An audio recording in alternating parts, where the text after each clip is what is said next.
бы вас слышала одна сторона, ну, соответственно, в прошлом случае. Просто мы параллельно ведем трансляцию, чтобы если кто-то в интернете нас слышал, то лучше в микрофон. Придется микрофон было. Иначе люди там слышат. Похоже на спутники на зрителя. Или на кнопки на планшете. Или в гостях в сказке.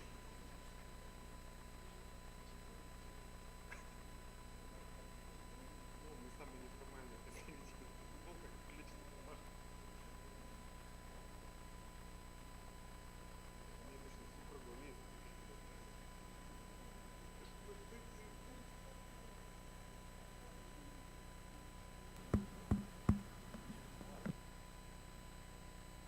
На самом деле, мне... сейчас я задумался, так надо было на улицу выйти. Ладно, тут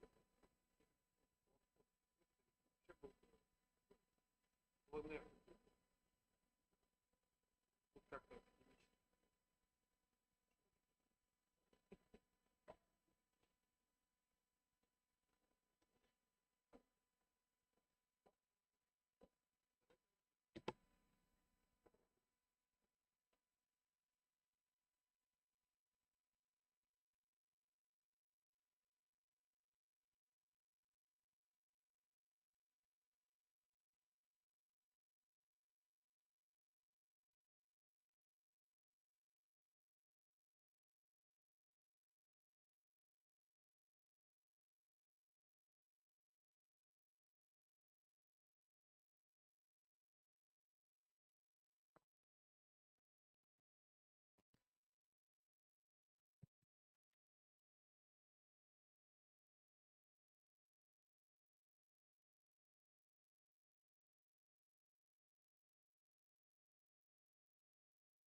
Ну что, друзья, давайте начнем.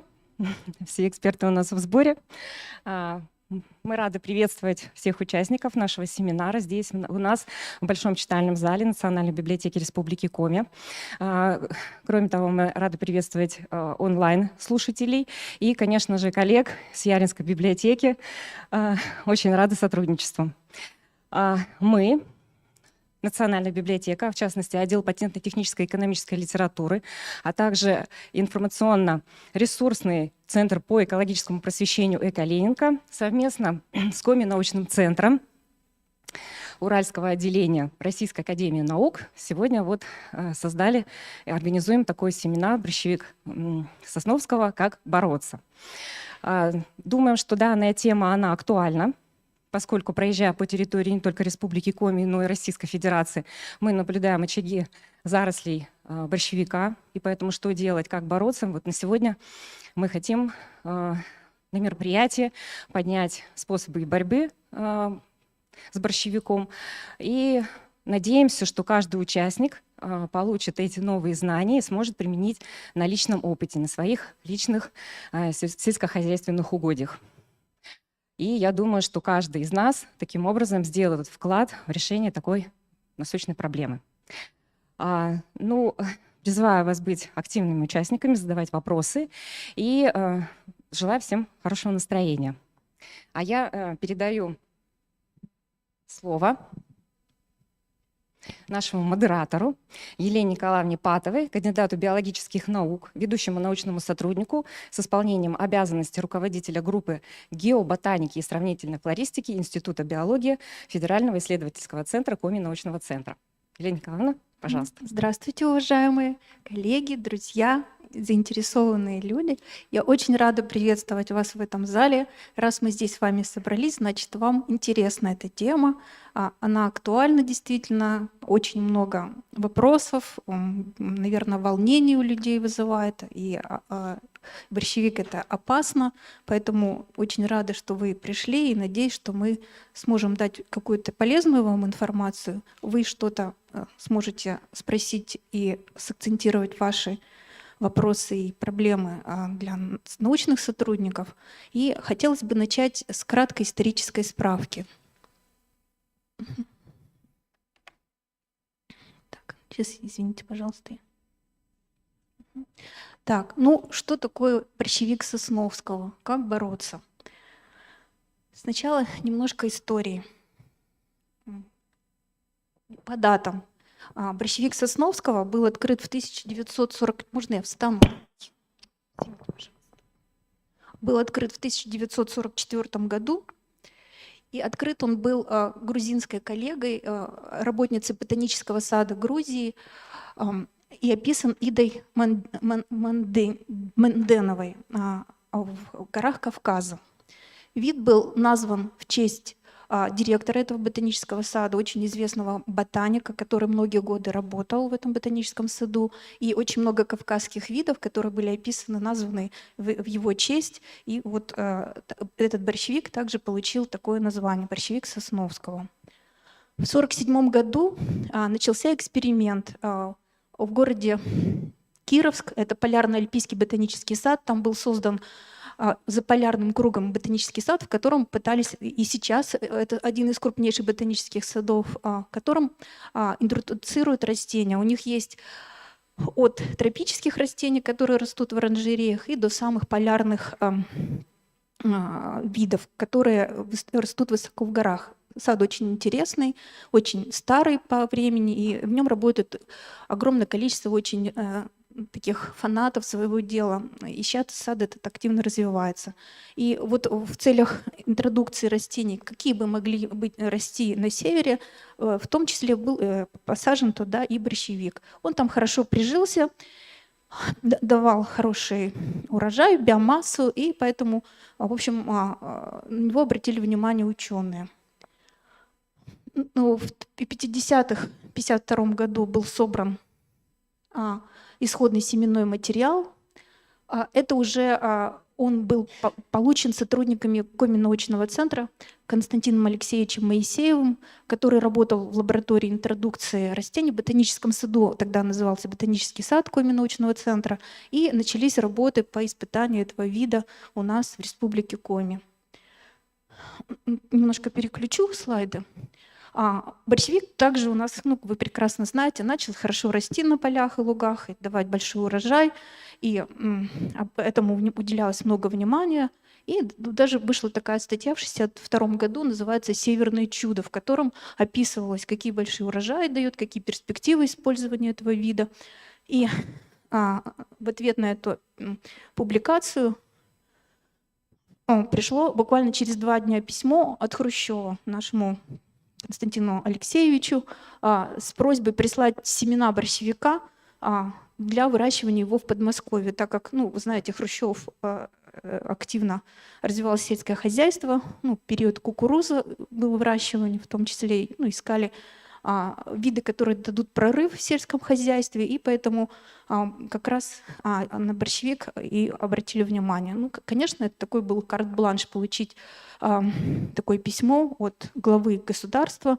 Ну и понятно, что эти исследования активно развивались. Хотя сразу вам скажу, что и были сотрудники, вот с Игорем мы переговаривали, в архиве мы нашли документы, что ряд сотрудников Института биологии были против. То есть у нас были свои виды, луговые сообщества многолетние нужно было развивать, там канареечник, ну и ряд других.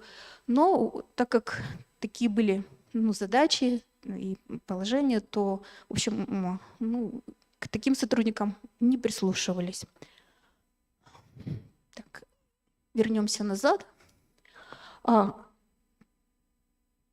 В В 1975 году состоялась коллегия Министерства сельского хозяйства по вопросу внедрения новых кормовых культур в колхозно-совхозное производство. И в том числе борщевик Сосновского был объявлен такой вот культурой, которая должна быть внедрена в разных районах Республики Коми. Проводились эксперименты, а потом и в производство были запущены этот вид. И в 1977 году вот, в Коми-научном центре, Коми-филиал тогда был рассмотрен материал на включение нового сорта борщевик северянин в государственные испытания и ранирование по Республике Коми. Республиканское совещание, это Министерство сельского хозяйства, было принято. И вот можете посмотреть на карту, где начались работы по выращиванию борщевика. Ну вот можно посмотреть, значит, практически все природно-климатические зоны. Это и тундровая зона в Воркуте, но там, к счастью, он не прижился. Это зона северной тайги, вот район Инты, район Ухты, Сосногорска, район Сыктывкара больше всего. Ну и южные районы также были включены Министерством сельского хозяйства в районы, где шло испытание данного сорта.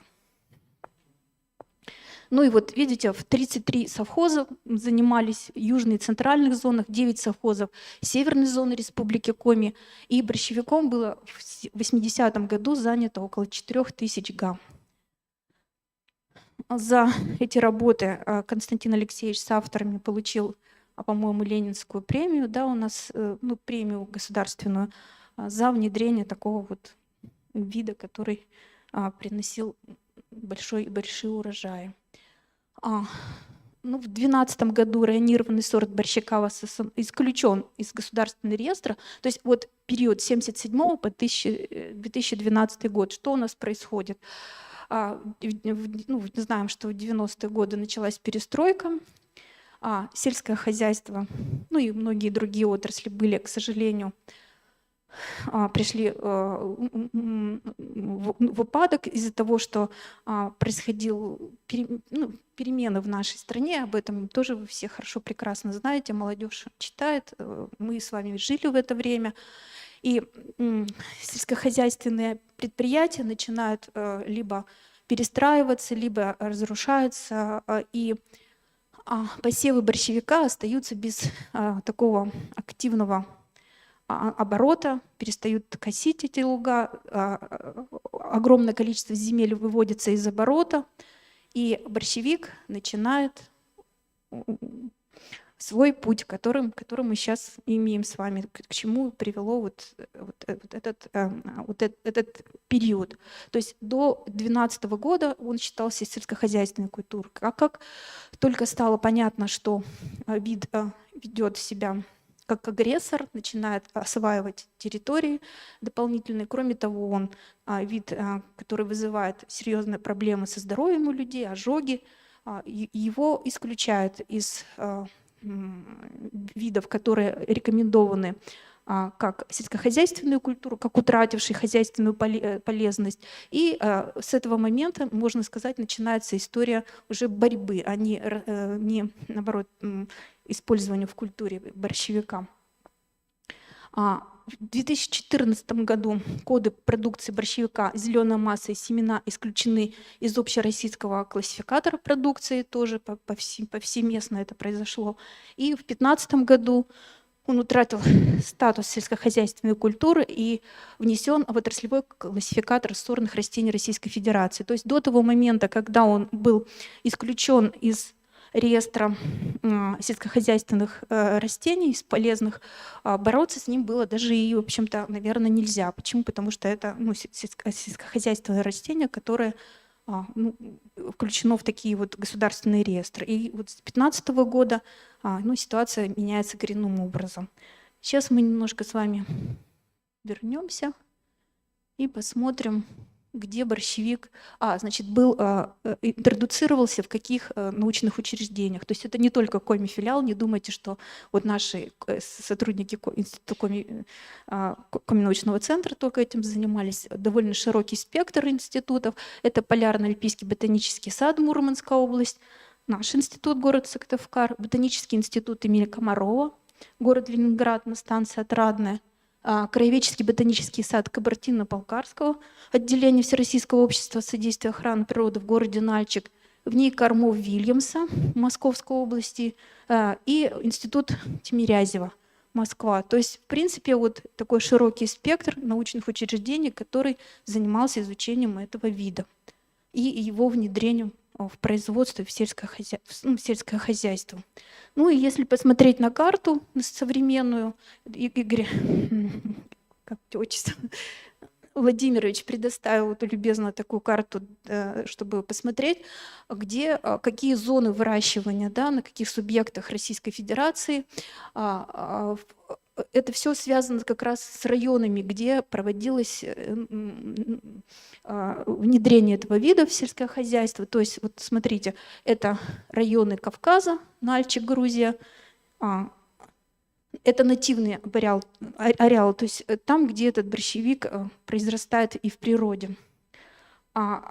Нативный ареал борщевика – это второй вид. Сейчас два вида описано, то есть борщевик Сосновского и еще похожий на него, совершенно близкий по характеристикам морфологическим.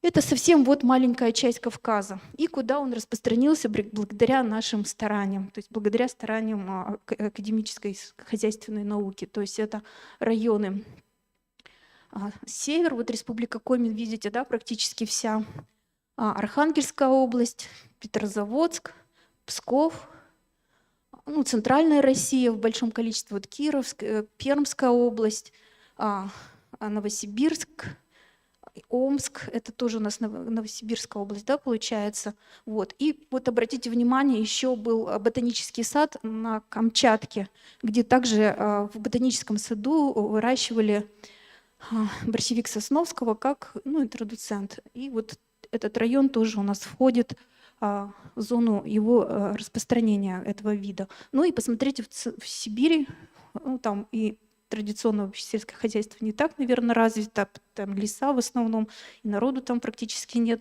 Ну вот в районе Иркутска, наверное, да, то есть стоит плюсик, это что вид, в принципе, тут уже встречается. То есть вот территория, занятая сейчас борщевиком, и он активно, благодаря своим свойствам, о которых расскажут коллеги, распространяется в наших, ну, в окрестностях, значит, сельскохозяйственных угодий или заброшенных пашин.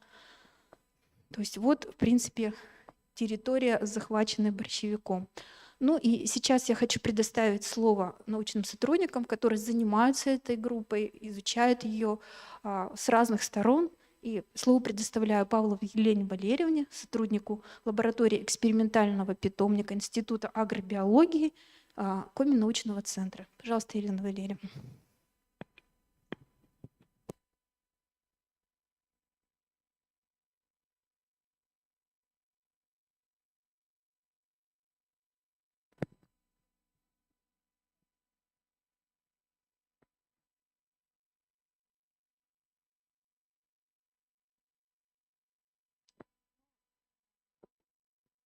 Здравствуйте еще раз.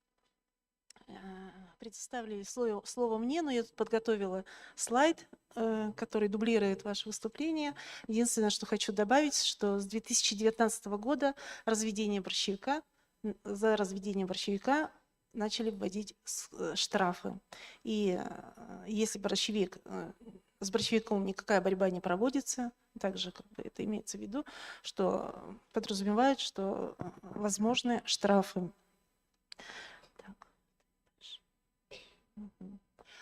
Но я хочу рассказать про ботаническое описание, биологические особенности борщевика Сосновского лишь для того, чтобы понимать, с кем мы имеем дело. И вот из ботанического описания, здесь много написано, я много говорить не буду. Вы можете почитать самостоятельно. Единственное, что надо обратить внимание, это борщевик Сосновского относится к семейству зонтичные. Запомним, это в будущем нам понадобится впоследствии. Это монокарпик, цветет и плодоносит один раз в жизни, после чего отмирает. Правда, читала я литературу научную, что есть часть растений, которые плодоносят несколько раз, но это исключение, и, скорее всего, не наш вариант, как говорится. Скорее всего, нам встретятся именно монокарпические растения. Так, ну, то, что цветонос вырастает высокими, это мы знаем. Корневая система.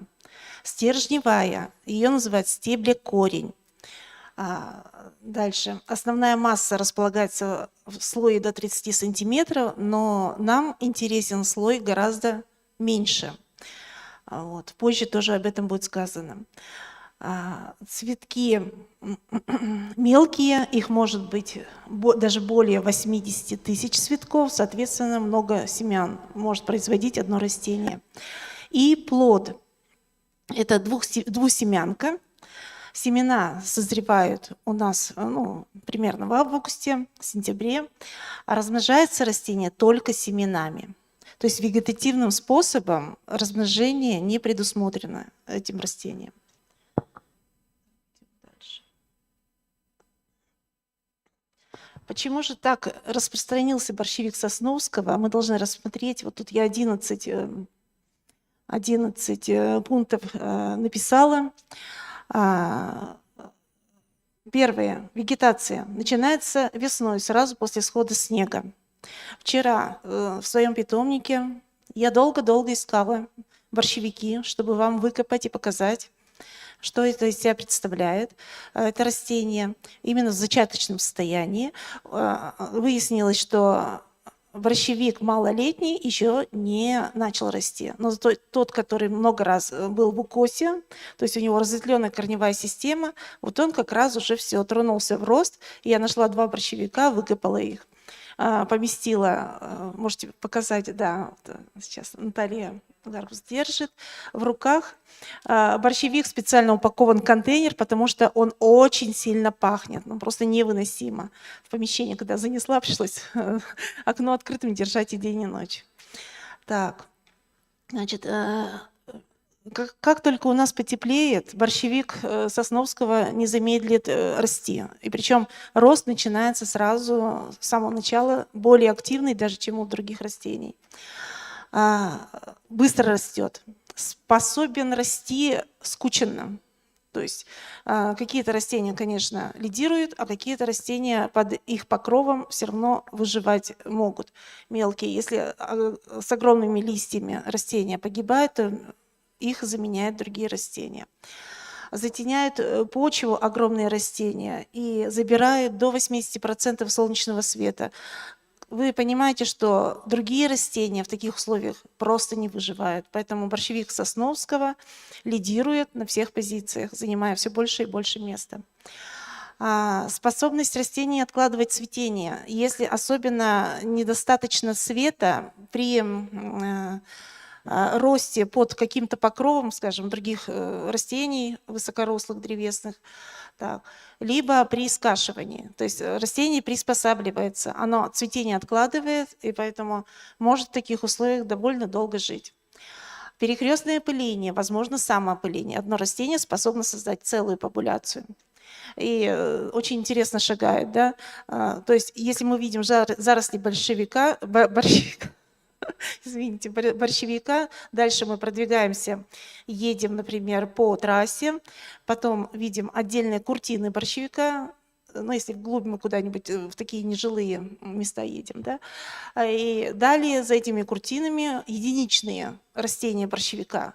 И вот если на следующий год поехать по тому же месту, то там, где были единичные, там уже куртины появляются, там, где куртины, уже сплошь заросли появляются. То есть растение довольно быстро размножается и распространяется, как бы шагает семимильными шагами с помощью ветра, животных, человека, воды и так далее. Так. Дозревание семян. Если мы боремся с растениями, мы должны знать, что семена могут дозревать на скошенных растениях.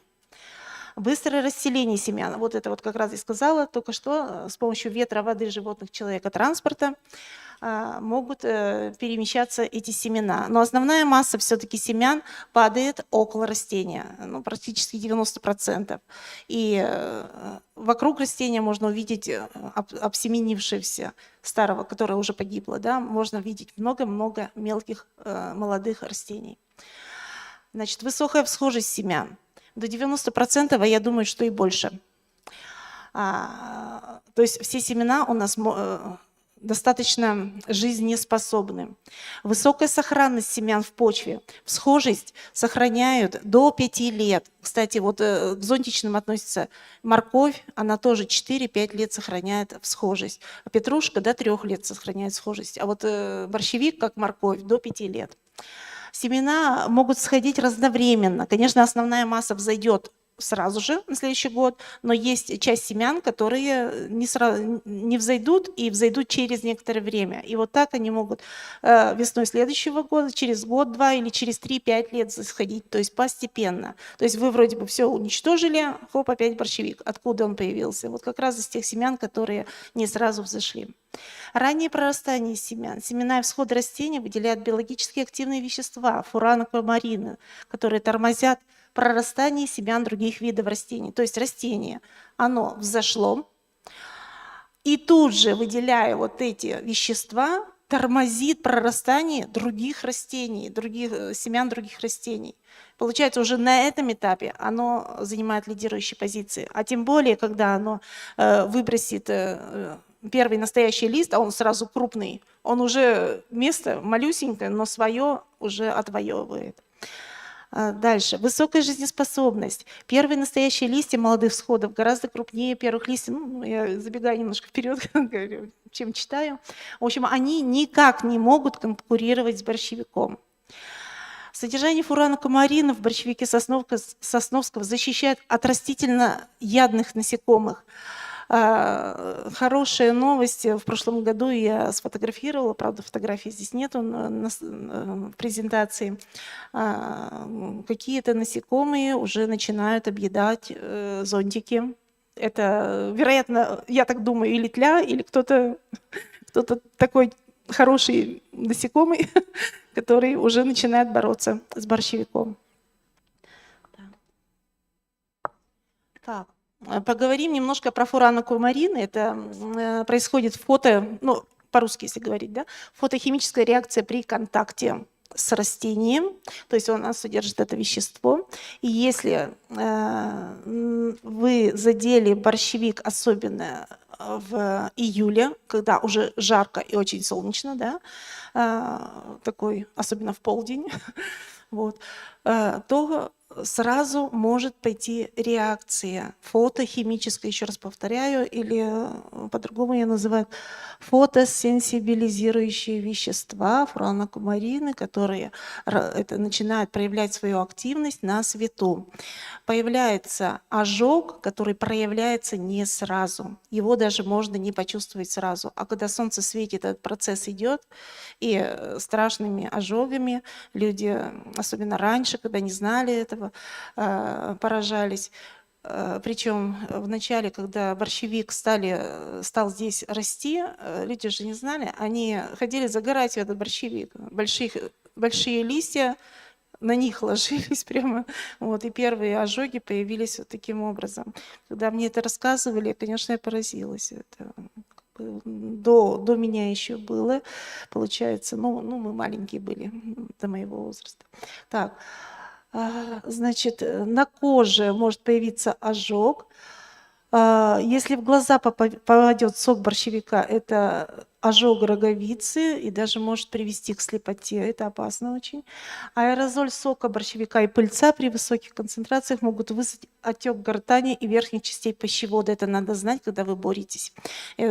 Особенно вот срезаете цветущие растения, зонтики и прочее, да, то есть органы дыхания должны быть защищены.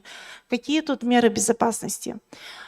Работать, когда прохладно, когда мало солнца. Это пасмурный день, прохладный, либо раннее утро, либо поздний вечер. Если на коже вы задели растение кожей, вы пока еще ничего не чувствуете. Первое, что вы должны сделать, это укрыть от солнца вообще, чтобы темно было на месте соприкосновения, чтобы не попадали вообще солнечные лучи. Значит, ультрафиолет, чтобы не проникал. И найти источник, где можно помыть это место, перевязать, ну и если надо, обратиться к дерматологу. В общем, укрытие от света спасает людей от ожогов. Ну, конечно, лучше не задевать. Так. Проведение мероприятий по уничтожению борщевика нужно проводить в спецодежде, используя защитные очки и перчатки, респиратор. В результате кошения трава и сок летят во все стороны, попадают на одежду, но абсолютно все должно быть закрытым. Если вы в сапогах, но в шортах, то есть знаете, что у вас ноги не защищены. Если у вас короткий рукав, значит, руки не защищены. Лучше предостеречься, чем потом терпеть это все, а потом ожоги полностью, наверное, через год только проходит, и то следы еще остаются. Имеется в виду место обожженное. Так, ну вот эта фотография мне просто понравилась. Она юмористическая, но обратила внимание, что держит незащищенными руками парень ствол борщевика, цветонос борщевика. Значит, биологические особенности. Свет, тепло, вода, воздух, питательные элементы – это факторы жизни растений. И вот к этим факторам жизни растений как относится борщевик? Первое. Он очень светолюбив. Поэтому бороться можно с борщевиком, затеняя почву. И тут я расскажу, наверное, о растении ива шаровидная. Она растет у меня на питомнике, очень наглядно. Борщевик под ней, вообще не может сильно вырасти. Он маленький, тем более цвести никогда не цветет. То есть, если посадить эту шаровидную иву в местах произрастания борщевика, можно довольно успешно побороть его сдерживанием таким с помощью света. А шаровидная ива, она растет вширь постоянно, то есть она из маленькой шаровидной, она превращается в огромную шаровидную, что довольно успешно можно бороться. Тепло, холодостойкий. В наших, кстати, по свету, в наших условиях, в условиях длинного светового дня вырастает огромных размеров. Там на Кавказе он не такой большой, как у нас. И люди, которые никогда не видели борщевика, с юга приезжали, мне это рассказывали просто. С юга дедушка приехал, говорит: какой у вас укроп растет. То есть он очень похож на укроп, конечно, тоже семейство зонтичное. Так, по воде влаголюбив, у него корни могут и так высасывать воду из почвы, а у нас обычно фактор воды, он не лимитируется. Почвенный воздух на любых плотных почвах может расти, и питательные элементы, он может приспосабливаться к любым почвам, богатым или бедным, растет все равно. Разница в том, жирные, большой, массивные растения на богатых почвах, на бедных, конечно, более такое ущербное. Этими отличается. Но здесь обращаю внимание, конечно, на свет. Это для мер борьбы нам пригодится. И меры борьбы с борщевиком. Значит, эту таблицу я составляла. Я не знаю, все ли я учла, но постаралась. Первое. Истребительные меры, если сплошные заросли. Время проведения работ. Начало отрастания весной, как раз сейчас, да. Участки сельхозназначения, которые можно пахать. Можно просто перепахивать растения. Неудобье, если пахать нельзя. Небольшие участки. Мульчируем светонепроницаемым материалом. Любым. То, что не пропускает свет. Нет света, растение не может фотосинтезировать и не может расти. Дальше. Если это большие участки, но обычно это вдоль дорог используют, укрытие геополотном, затем слоем почвы с заложением травами или рулонным газоном.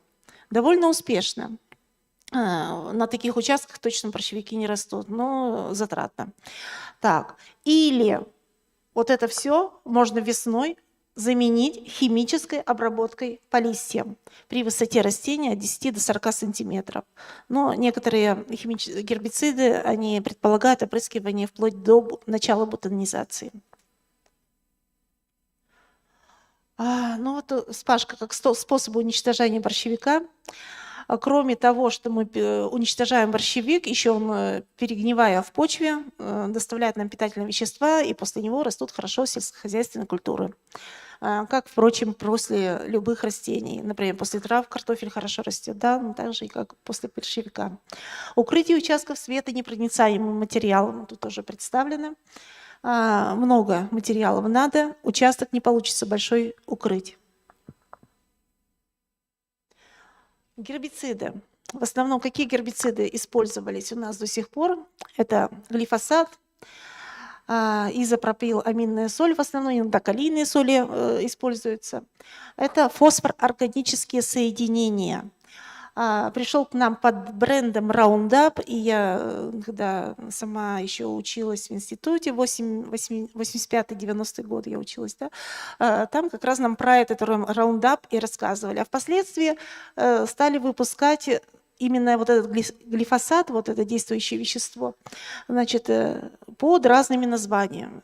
Все названия я вам не перечислю, но, например, агрокиллер и торнадо здесь представлены, они именно это вещество. И когда вы работаете с любыми химикатами, вы должны смотреть скорее не на марку торговую, а на действующее вещество. Тогда проще разбираться в них.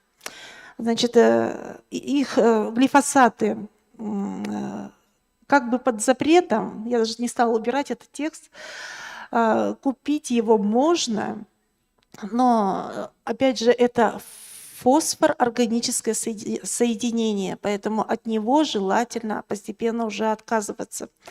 Вот. Им обрабатывают технические площади, полотна железных дорог, шоссейные трассы. И вот этот глифосат изопропиламинная соль, она в каталоге пестицидов, разрешенных к применению против борщевика, не значится. Значит, в алгоритм выполнения работ по борьбе с борщевиком Сосновского внесены сейчас уже важные изменения, в том числе изменен порядок проведения химических мероприятий в населенных пунктах. И вот с 22 августа 2022 года можно применять единственный гербицид магнум. Магнум – водно-дисперсионные гранулы. Это класс, значит, сульфанилмочевины, медсульфурон-метил. Просто запомните вот эти названия. Да, они сложные, но их надо запомнить. Медсульфурон-метил.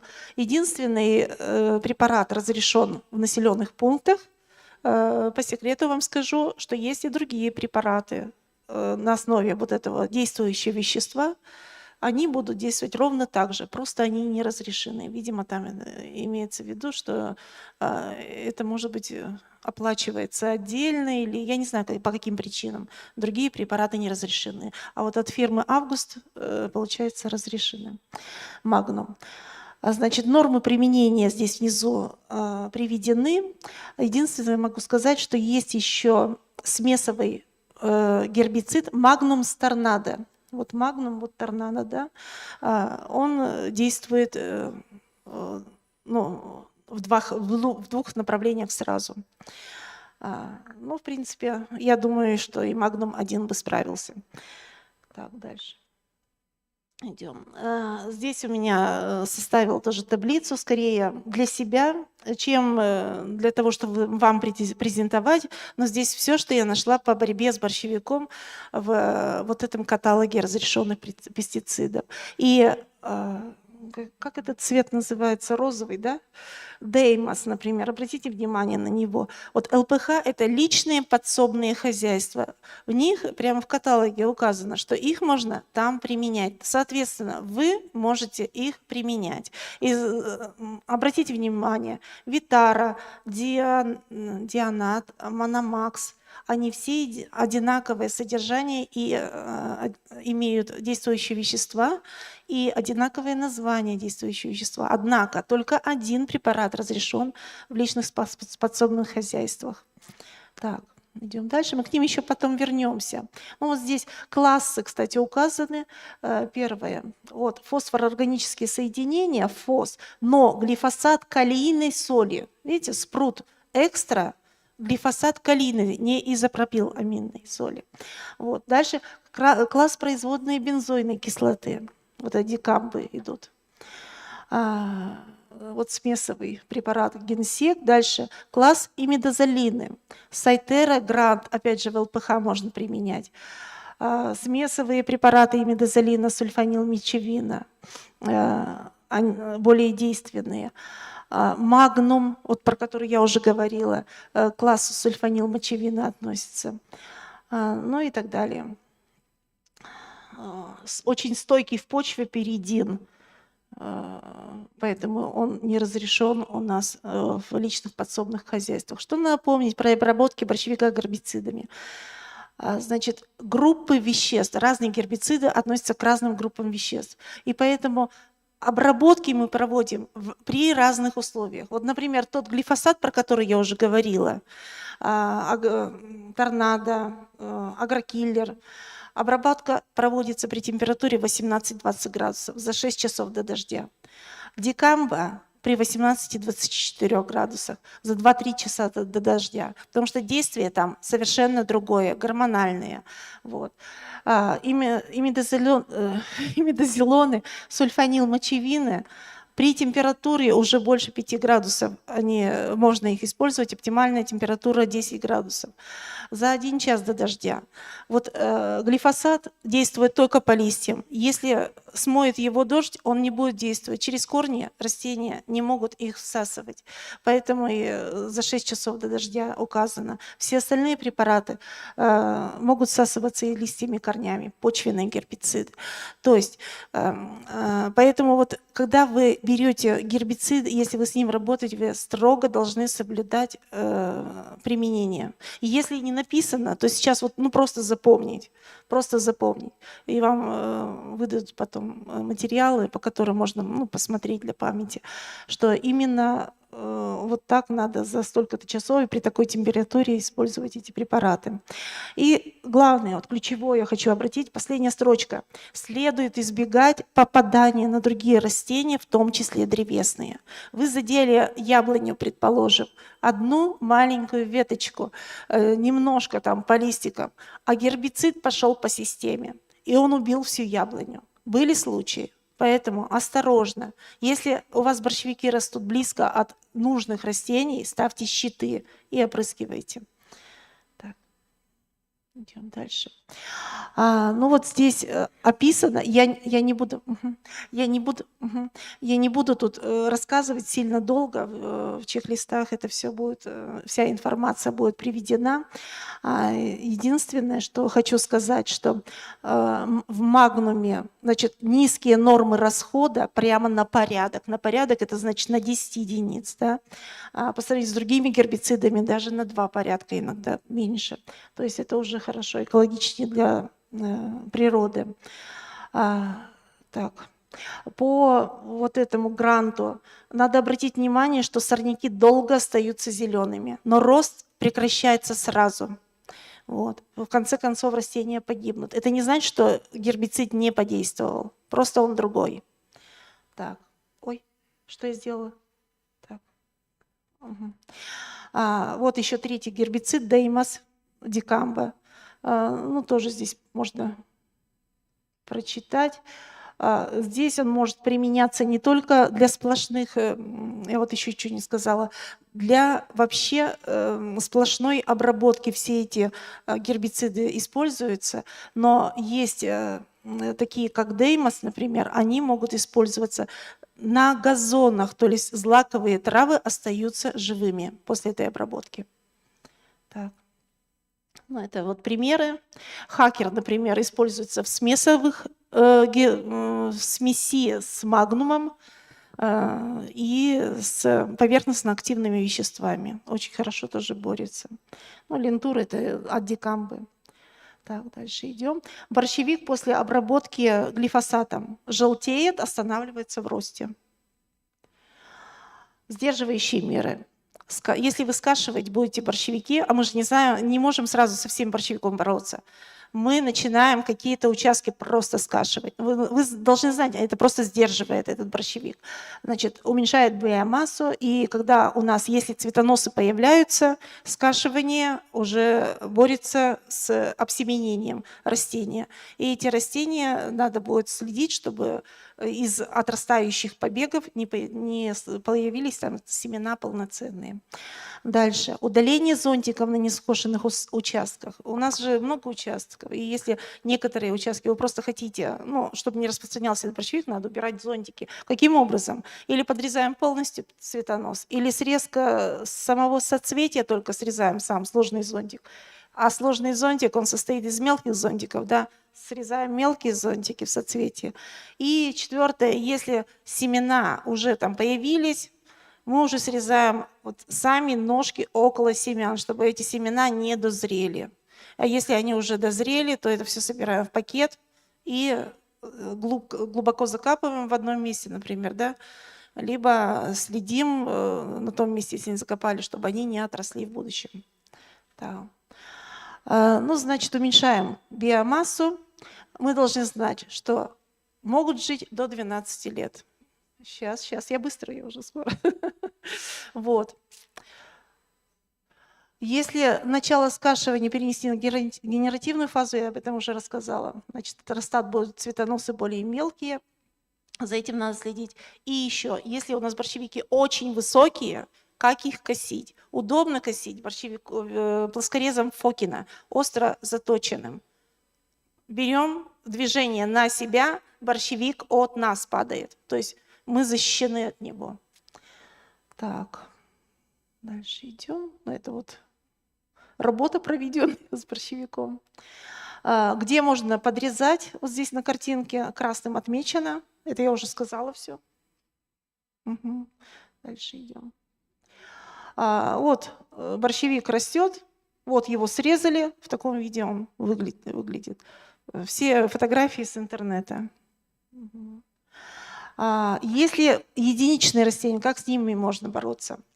Значит, рано весной выкапываем с точкой роста, либо точечно обрабатываем гербицидом, либо срезаем растение и поливаем сердечко.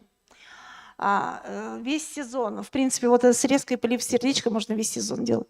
Весь сезон удаление всходов борщевика путем выкапывания. Всходы борщевика, они малюсенькие, они похожи очень на маленькую морковку. Маленькое растение моркови и маленькое растение борщевика по корневой системе очень похожи. Так, ну и вот сравнение. Морковь – это корнеплод, а у борщевика это стебля-корень. Одинаковое семейство, помните, зонтичные мы говорили, да? И корнеплоды у нас развиваются из разных частей маленького растения. То есть надземная часть – это у нас зеленая часть вырастает из головки корнеплода. Значит, та часть, которая без корней, под зеленой частью до корней, она подсемядольное колено, из него вырастает какая-то часть корнеплода. У моркови, видите, только верхушка вырастает, а у редиса почти полностью корнеплод вырастает. И вот корневая часть, вот она нижняя, у моркови, она практически весь корнеплод занимает. То есть корневая часть – это то место, откуда растут корни. Вот. Нам важно понимать, что зеленая масса будет расти только из головки, которая начинается из шейки. Вот эту часть надо выкопать. У борщевика то же самое. Выкапываем только, я ее называю головкой, но можно назвать по-другому, стеблевую часть корня. Она такая вот толщина немножко, да, то есть получается... Я провела параллель, она получается как бы шейка немножко, да, на этом рисунке. Выкапываем борщевик, лопата воткнута, сразу говорю, неправильно. Мы так не сможем выкопать. Мы выкопаем только верхнюю часть, а сама головка, она останется в земле. Выкапываем вот таким образом. Лопата, во-первых, она прочная должна быть. Сейчас трудно найти прочную лопату, но тем не менее. Лопата остро заточенная, втыкается прямо около растения вертикально. Вертикально и движением назад у нас отсекается часть, вот это как раз самая головка, откуда растут листья. Растение после этой манипуляции расти не будет. Понятно, что из земли надо эту часть вынуть. Она долго будет высыхать, там есть влага. Вот. Что еще? Оставшаяся корневая масса перегниет в земле, и выкапывание легко проводить в почве, насыщенной влагой, рано весной или осенью. Это ключевой момент. Летом сложно этим работать, а вот пока земля очень влажная, легко это делать. Спасибо за внимание. И вот еще один, это послесловие. Хотела показать кактусовую огневку, которая помогла справиться в Австралии с таким же вредным растением, с кактусом апунция, который выращивали там сначала как живую изгородь, а потом он пошел сам расти, где попало. Мгм. Короче, Елена огромное. Валерьевна, Всё, спасибо. я Чуть-чуть всё. мы с временем с вами перебрали. У нас ограничено Я- временем. Я предлагаю вопросы задать после того, как все докладчики сделают доклад, а потом поговорим. Кому будет интересно, останутся, кто во времени ограничен, можем отпустить потом слушателей. Сейчас я предоставляю слово Дальке Игорю Владимировичу, кандидату биологических наук, заведующему лабораторией экологической физиологии растений Института биологии, гербициды против борщевика. Спасибо. Уважаемые слушатели, большое спасибо и библиотеке национальной за приглашение на этот семинар и возможность выступить и донести какие-то свои идеи. Возможно, они будут полезными. О химических методах борьбы я предполагаю, что вопросы будут после наших общих выступлений. Уже сказали достаточно много. Я в своем постараюсь в кратком выступлении обратить ваше внимание на некоторые биологические свойства этого растения, вида, которые следует учитывать для того, чтобы эффективно ликвидировать нежелательные заросли гигантских борщевиков, инвазионных борщевиков, как угодно можно говорить. Значит, поэтому и доклад, собственно говоря, назван так: особенности использования гербицидов против гигантских борщевиков. Значит, тоже дублирующий слайд не сильно нужен нам. Зрители, слушатели довольно хорошо знают внешне это растение себя представляет. Вот сейчас я обращу ваше внимание на эту такую, может быть, несколько детскую, но схему, в которой хотел бы обратить ваше внимание на структуру полога борщевика сосновского. То есть речь идет о зарослях, которые уже сформированы, им, так скажем, не менее 3 лет, 3-4, потому что растение начинает зацветать на 3-й год, в редких случаях на 2-й год жизни, чаще всего на 3-й и дальше. И в наших условиях здесь возраст растений составляет порядка, максимум около 8-9 лет. Значит, соответственно, через 3-4 года после того, как это растение попало в приемлемые условия и начинает захват территории, появляются крупные генеративные растения. Так, тут указочка.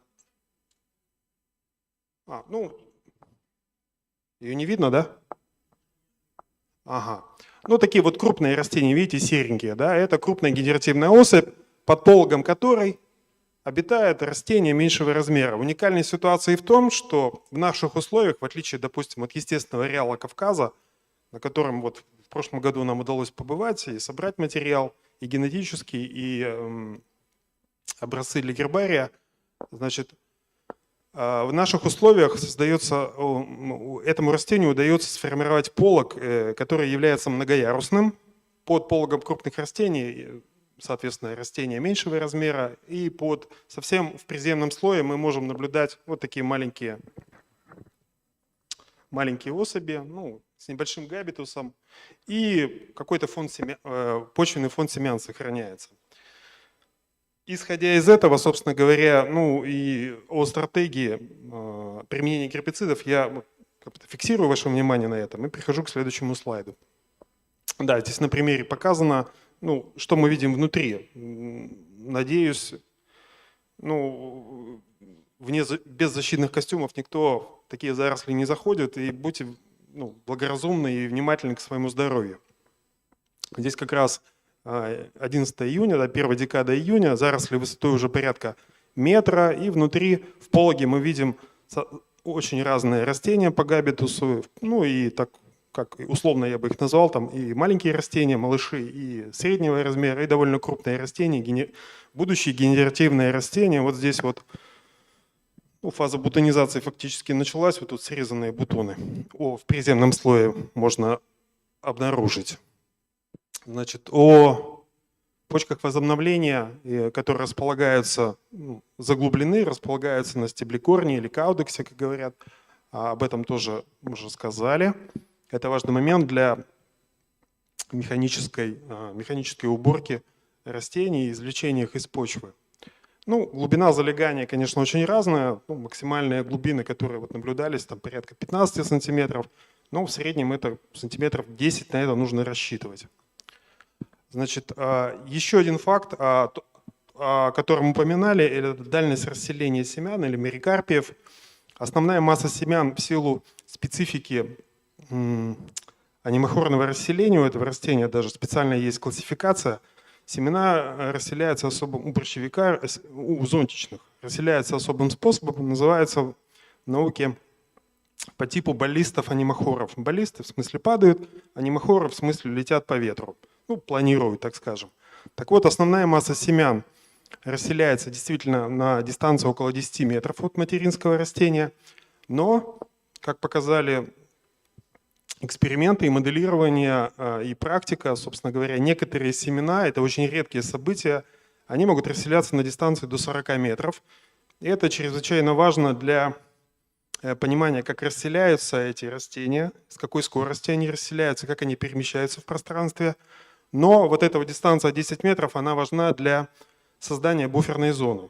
Тоже о кошении говорили вот в предыдущем докладе. Как раз буферная зона нужна порядка 6-10 метров для того, чтобы семена с соседних участков, если таковые есть, чтобы они, чтобы они не перелетали на тот участок, на котором вы работаете в данный момент, в текущем году.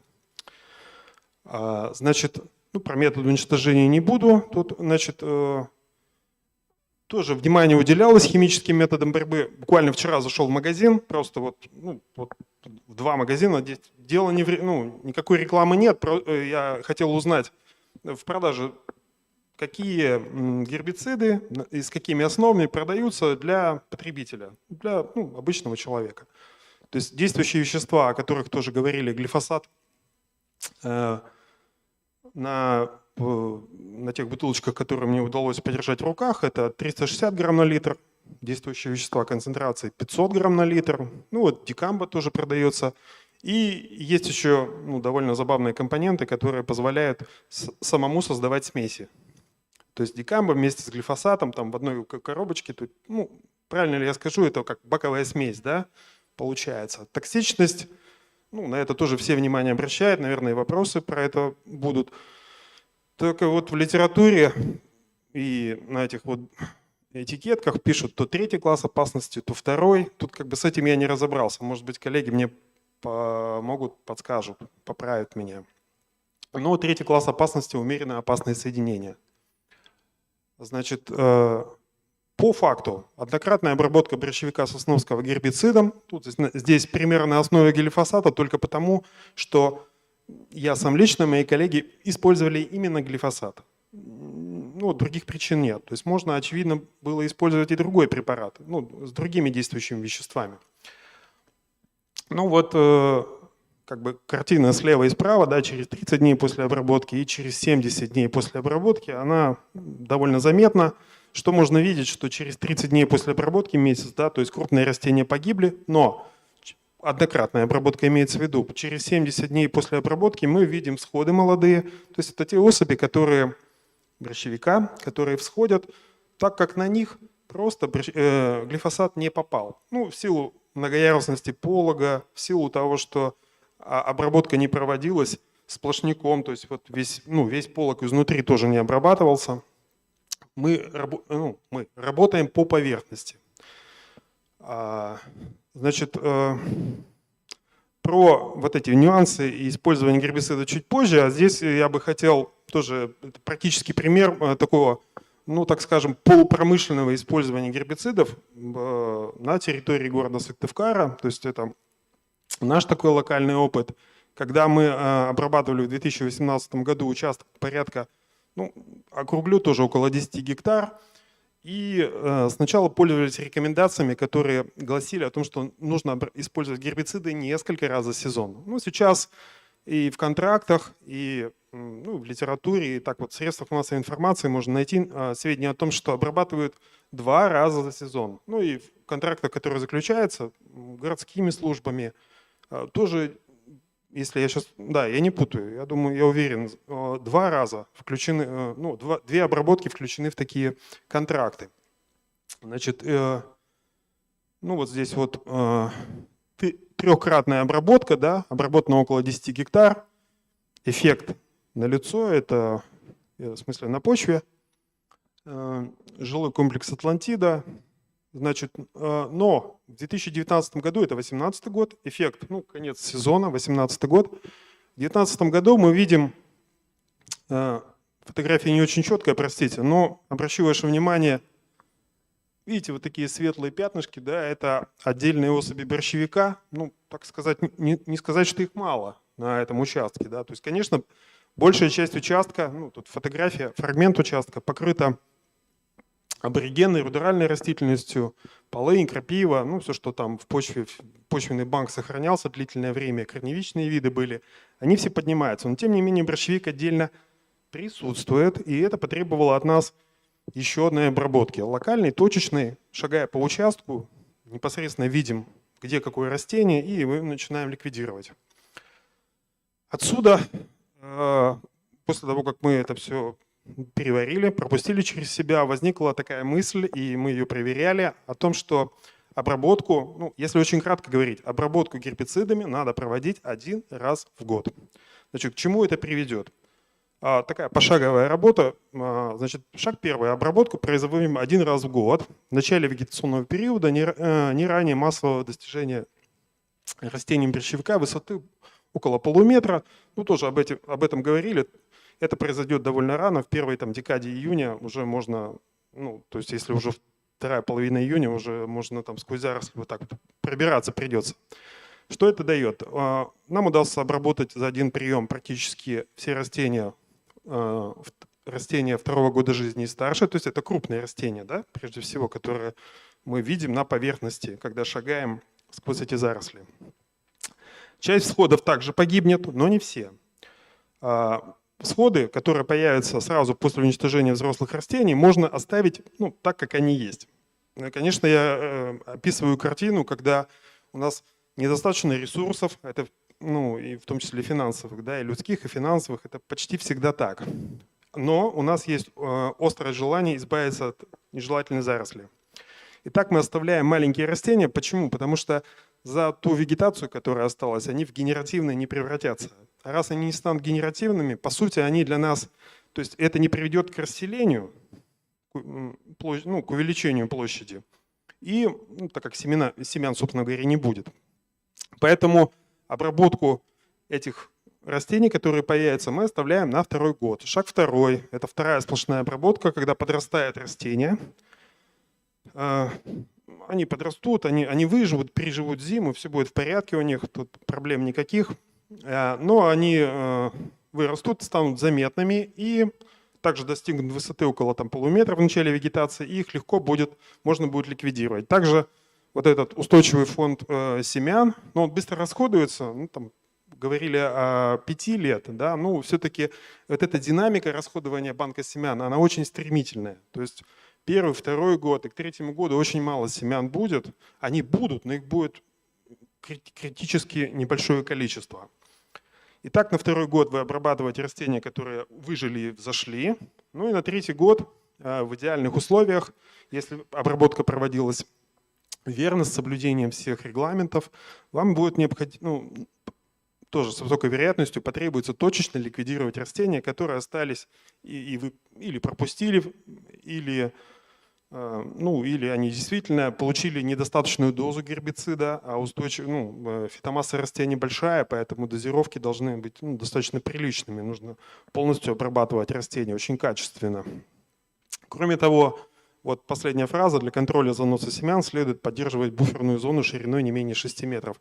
Это понятно, этот тезис понятен на одном из первых слайдов я показывал, насколько семена летят, на какие дистанции. Поэтому буферная зона, она потребуется, если, конечно, вы тотально не ликвидировали, ну, сразу всю площадь, которая вот в зоне вашего внимания находится.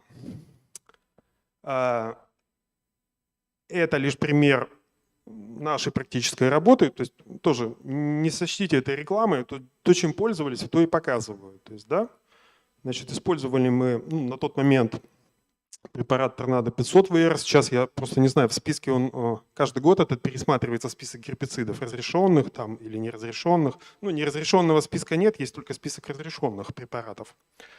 Хотел бы обратить ваше внимание вот на что. При обработке, если уж вы займетесь обработкой и использованием гербицидов, следует четко разметить территорию. Ну, например, с помощью веревочек разлиновать территорию, шагать строго по вот в этом коридоре, работать регулярно, чтобы вам подносили этот раствор, вы не уходили с того места, где вы закончили свою работу. Это очень важно, это влияет, это ответственно я вам заявляю, это влияет на результат. Результат – это ваши усилия, ваши затраты, деньги, время, ресурсы. Значит, вот тут вот ваш покорный слуга нарушает все возможные законы, в том смысле, что работает без перчаток, без очков. Вот, этого тоже не должно происходить. А вот веревочки правильно все натянуто. Ширина коридора порядка вот 2,5 метра. На этом снимке у меня бензиновый такой распылитель, но в последнее время мы пользовались, вот там стоит на столике такой желтенький электрический распылитель. Он гораздо легче, он удобней, в него помещается также там от 8 до 10 литров. И это очень комфортно работать такой штуковиной. Значит, еще один нюанс, такой момент, что в качестве тренировки следует потестировать, ну просто на обычной воде, потестировать уровень распыления где-нибудь на открытом участке, где вы можете видеть, как у вас распыляется жидкость, которую вы решите, ну, будете использовать. Почему? Потому что эта штука не дешевая, значит, требует определенного навыка. Вещества химические должны попадать на поверхность растительную равномерно для того, чтобы эффект был. Поэтому стоит потренироваться. Значит, ну, то как же без этого слайда, да, про деньги. Тоже на основании просто вот вчерашнего похода в магазин, буквально через дорогу, посмотрел, что сколько стоит, примерно пишу.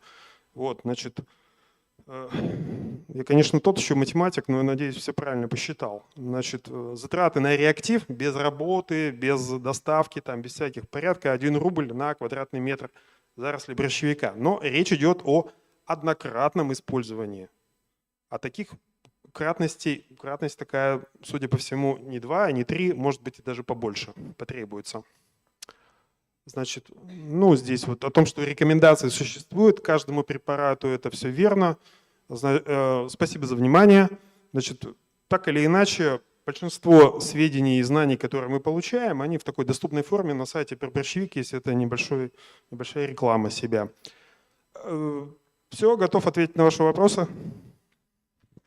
Спасибо большое, Игорь Владимирович. Мы еще дадим слово одному докладчику, это наши коллеги из Яринска, и после уже будем задавать вопросы, хорошо? Так, «Нет борщевику на моей родине» волонтерский проект, и докладывает о нем Патори Ольга Васильевна, преподаватель, председатель правления общественного объединения «Чистый Яринск». Извините, пожалуйста, я плохо вижу. Ага. Пожалуйста, вам слово.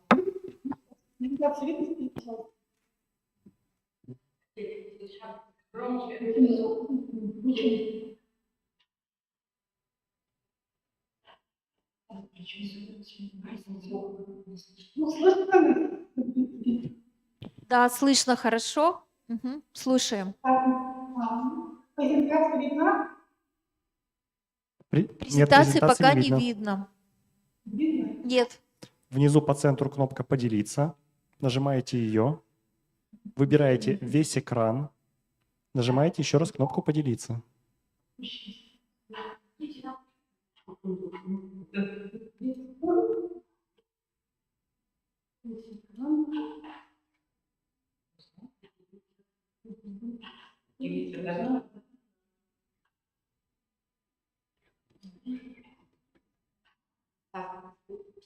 Видно? Нет. Нет. Так, у вас сейчас должно быть открыт браузер с с видеосвязью. У вас внизу есть кнопка «Поделиться»? Есть. Нажимаете, что появилось на экране?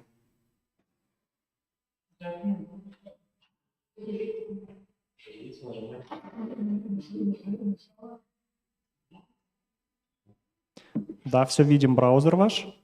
Теперь запускайте презентацию.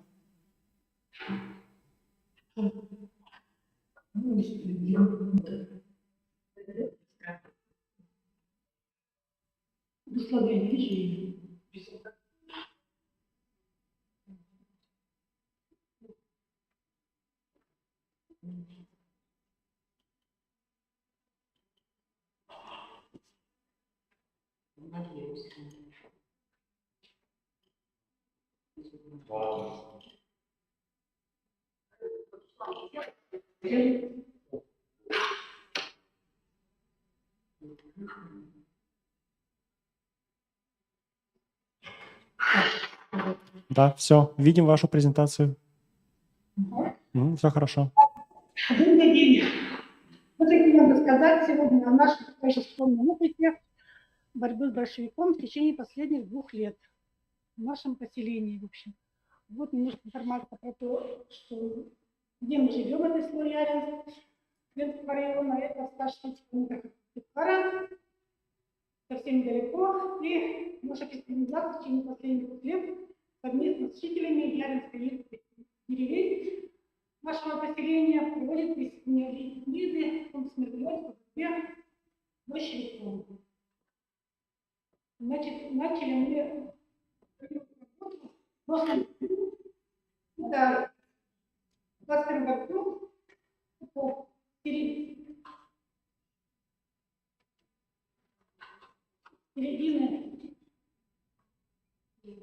июля, и тоже на помощь находится наш соседний крестьян помочь в этой борьбе на Мишке горе. Это такая граница, ну, населенная между Липкой и Яринском. Там очень большие скопления большевиков. И вот когда мы выбрали такой формат работы, так, поскольку основные представления большевиков у нас Яринск, в деревнях, близлежащих Яринском, будут добиваться только транспорта. И поэтому множество волонтеров работает гораздо эффективнее, чем 1, 2, 2 волонтерам или активистам. В общем, вот у нас было проведено 6 десантов в июле-августе 2021 года, в котором приняли участие 110 жителей. И, в принципе, на этих десантах мы в основном занимались уже после этого был июль-август срезанием зонтиков с семенами, и упаковывали мы их в темные плотные мешки. И затем эти мешки, зонтики и семена мы в прошлом году, в 2021 году, мы частично сжигали, частично закапывали на глубине 1,5-2 метра. И еще у нас несколько мешков осталось просто укрыть под снег вместе с семенами. И весной прошлого года мы обнаружили, что они начали у них перегнивать. Ну, в общем, мы оставили еще это на год. И вот сейчас мы посмотрим, что будет с этими семенами в этих черных мешках. Значит, на следующий год, в 2022 году, мы полевые работы начали с начала июня. Здесь уже, поскольку у нас были молодые растения, мы занимались в том числе и выкопкой вот этих корней, корневой шейки, чтобы дальше не распространялись эти растения. В одном из деревень мы, в общем, занимались козьбой, поскольку лето было жарко и очень быстро борщевик стал расти. И тут вот на берегу реки Паладина нам пришлось косить. Ну, в дальнейшем мы на этих участках, которые косили, постоянно проводили контроль и убирали соцветия, потом зонтики с семенами, которые появлялись после того, как растение было скошено.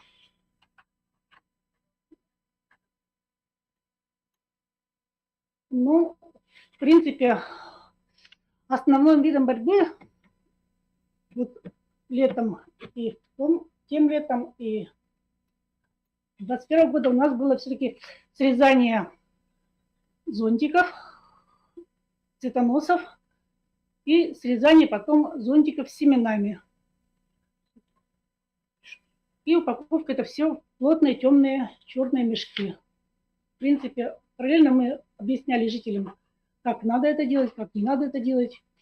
В сети интернета публиковали свои фотографии, как правильно бороться с борщевиком. Не давить его, не просто срубать, а именно убирать эти семена и цветы.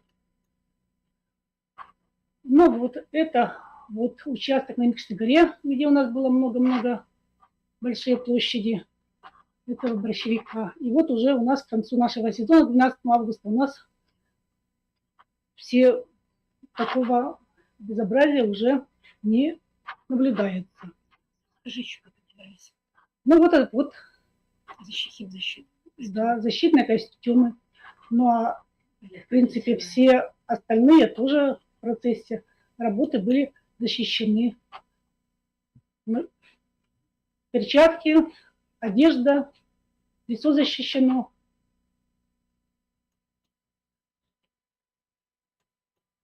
Так, и вот итоги нашей работы за 2022 год. Было проведено перед с 5 июня по 12 августа 14 десантов, и участвовало 149 человек. Но это, в принципе, количество участников, выезжающих на каждый десант, умножить на 14 десантов. А так в общей сложности было около 50 человек, которые регулярно работали. Ну, еще те, которые появлялись 1-2 раза. Мы посчитали, что у нас было обработано вот так около 3 гектаров земли. Но мы выявили новые очаги производителя борщевика в Яринске. Вот этих десантов были индивидуальные выходы на борщевик везде, вот, где мы контролировали после обработки появление новых зонтиков, чтобы их тоже максимально удалить и не вызвать обсеменения этого борщевиком, ну, на землю, чтобы не упали семена. Ну, кроме того, мы вели информационную работу с населением. Было размещено 25 постов по работе с борщевиков. Собирались мы по итогам года работы в декабре 22-го, встречали в библиотеке здесь же с неравнодушными жителями и сами активисты, чтобы все проанализировать, как у нас прошла наша работа. Вот. Наши трудности, с которыми мы встречаемся, в общем-то, сейчас в своей работе. Но это проблема вовлечения новых волонтеров из числа жителей, поскольку труд неоплачиваемый, требуется введение техники безопасности, существует опасность травматизма, ожогов при борьбе борщевиков. Работа, в общем, никак не финансируется властями. Мы собирали от жителей средства на ярмарке на борьбу с борщевиком и использовали их на приобретение мешков, перчаток, транспортные расходы, топливо, билет на рейсовый автобус, когда выезжали по деревням.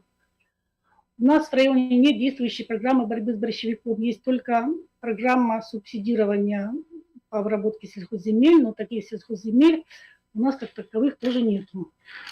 Нет официального картирования распространения борщевика на нашей территории. Кроме того, большинство участков борщевиков имеет рельеф трудный для обработки. Это овраги, силосные ямы, заросли, канавы. Ну и, в общем, туда трудно с техникой. Ну и чтобы получить результат, нужно устраиваться на многолетнюю работу, а к этому сейчас не готовы даже не все из нашей общественной организации, все наши общественные организации. Надо трудиться очень много лет. Ну и что? И вот платы наши на сезон 23-го года. В принципе, мы хотим уточнить границы и площади распределения борщевика, вести дневники работ, наблюдения за обработанными участками. Написали проект по борьбе с борщевиком в 2 деревнях, на что мы планируем получить средства на областной проект. Получим средства на работу с населением, на приобретение расходных материалов, на вспашку. В деревне Юргино, где у нас есть природные поля для такой обработки. Ну и, в общем-то, вне зависимости от того, выиграем мы грантовую поддержку или не выиграем мы все равно сейчас наши задачи не допустить сбрасывания семян борщевика на обрабатываемых участках и продолжаем работать с единичными экземплярами борщевика, чтобы не распространялся он дальше, для того, чтобы, в общем, не было очагов новых израстаний. Вот такая наша пока небольшая работа. Гербицидами мы не работали и пока не планируем. Плохо слышно.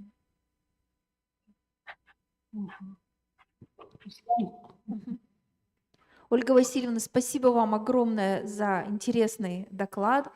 Очень радует, что местные жители так активно участвуют в борьбе с борщевиком. И вот архангелогородцы вообще, они все молодцы, учитывая и раньше вот как боролись с полигоном мусорным. И я думаю, что такое активное такое отношение к жизни, да, вот к своему родному краю, оно поможет, наверное, справиться людям. И вообще, конечно, это такой пример такого удивительного вот единения людей, которые стараются свою родную землю как-то очистить от ну, вот беды, которая нас вот в виде борщевика посетила. Спасибо, наши доклады исчерпаны, повестка. Теперь можно задать вопросы к докладчикам. Можно и в Яринск отправить ваши вопросы. Я думаю, что коллеги нас слушают. И к Елене Валерьевне, и Игорю Владимировичу. Пожалуйста, вот, может быть, Архангельск еще попросим отключить презентацию, остановить демонстрацию. Ольга Васильевна, пожалуйста, чтобы мы вас видели. Ну и можно уже отлично, задавать вопросы. Пожалуйста. Есть вопросы? Здравствуйте, меня зовут Александр, фамилия моя Бачуринский, я крестьянин. С Игорем Владимировичем мы хорошо знакомы, мы 4 часа проводили у меня. Я надеюсь, наше общение было полезным вам, как и мне тоже. Игорь Владимирович научил меня определять возраст растений. У меня есть имение в Градере, в связи с этим у меня есть некоторые предложения.